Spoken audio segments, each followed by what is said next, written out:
Well, nobody condones violence against women in any manner, in any place where it may have occurred. The law must take its own course. But there is a distinction between what is going on in Manipur and what has happened in other parts of the country. And the distinction is that a horrific pogrom was unleashed in the state of Manipur.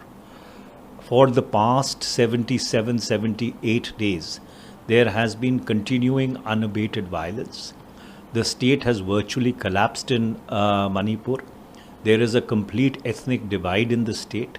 So, therefore, anyone who tries to compare the very grave situation in Manipur with anything which may be happening in other parts of the country is, for the lack of a better word, either completely ill-informed or totally childish in his approach to sensitive issues.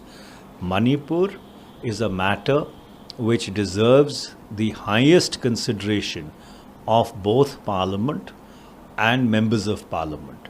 So, therefore, it is imperative that the Prime Minister must come and make a statement on why the situation in Manipur has reached such an impasse.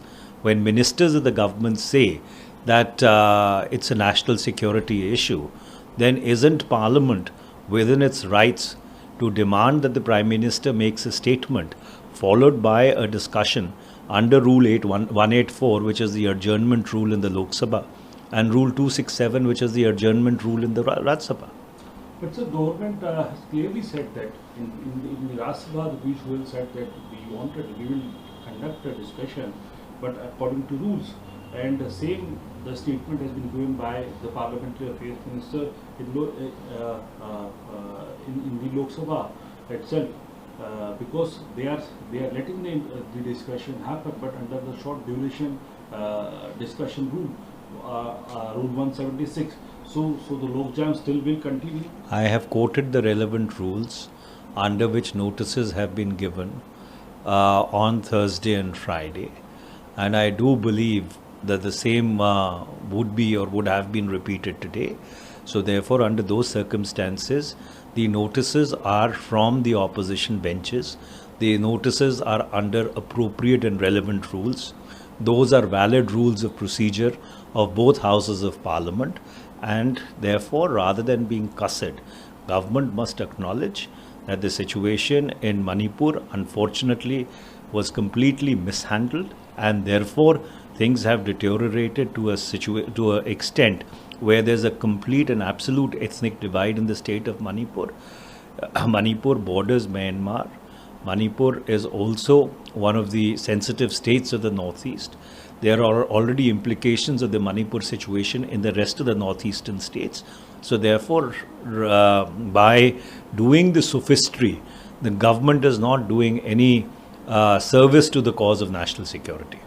But the Rajya Sabha chairman, the Vice President of our country, Dhankar Saab, has said that disturbance, disruption, weaponized to taint the temple of democracy. He has categorically said that democracy is about dialogue, discussion, deliberation and debate to secure the public good. Surely democracy cannot be disturbance and disruption.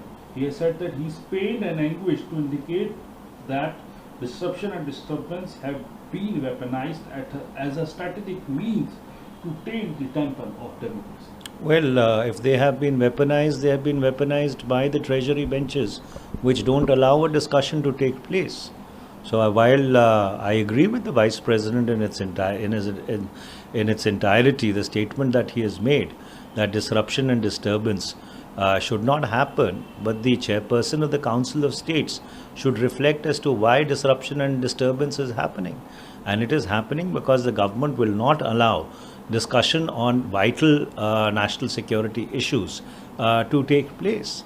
And unfortunately, the government seems to have taken a leaf out of Mr. Arun Jaitley's book, who said that disruption is a legitimate parliamentary tactic. And in the budget session, you saw as to how the treasury benches did not allow parliament to function. So if there has been weaponization of disruption and disturbance, it has been done by the treasury benches.